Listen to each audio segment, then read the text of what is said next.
Hi guys, ఈరోజు పునుగులు ఎలా చేసుకోవాలో చూసుకుందాం. ఫస్ట్ ఒక గిన్నెలో బాగా పులిసిపోయిన దోసపిండిని వేసి, కొద్దిగా మైదా పిండి వేసి, ఉప్పు వేసి, అవసరమైతే కొన్ని వాటర్ వేసి బాగా కలుపుకోవాలి.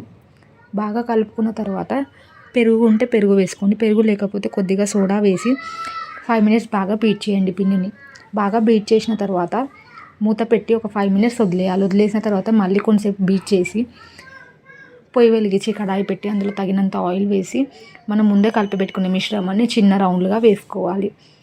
అన్నీ వేసుకున్న తర్వాత 5 మినిట్స్ మీడియం ఫ్లేమ్లో పెట్టుకొని కాల్చుకుంటే బాగా కాలుతాయి.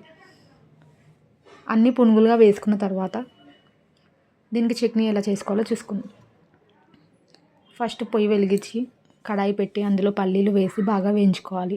వేగిన తర్వాత కొద్దిగా ఆయిల్ వేసి రుచికి సరిపోయేంత పచ్చిమిర్చి వేసి వేయించుకోవాలి. అవి వేగిన తర్వాత టమాటోస్ వేసి వేయించుకోవాలి. వేగిన తర్వాత కొద్దిగా ఉప్పు, పసుపు, చింతపండు వేసి మూత పెట్టి మగ్గనివ్వాలి. అవి మగ్గిన తర్వాత మనం ముందే తీసుకున్న పచ్చిమిర్చి, పల్లీలు, టమాటోస్ అన్నీ కలిపి మిక్స్ చేసుకోవాలి. గ్రైండ్ చేసుకున్న తర్వాత మళ్ళీ కడాయి పెట్టి కొద్దిగా ఆయిల్ వేసి పోపు గింజలన్నీ వేసుకొని కొద్దిగా కరివేపాకు వేసుకొని ఆ పోపు చట్నీలోకి ట్రాన్స్ఫర్ చేసుకోవాలి. ఎంతో ఈజీ అయిన పునుగులు ఇంకా చట్నీ ఇంట్లోనే రెడీ. చాలా సింపుల్ ప్రాసెస్, తొందరగా అవుతుంది.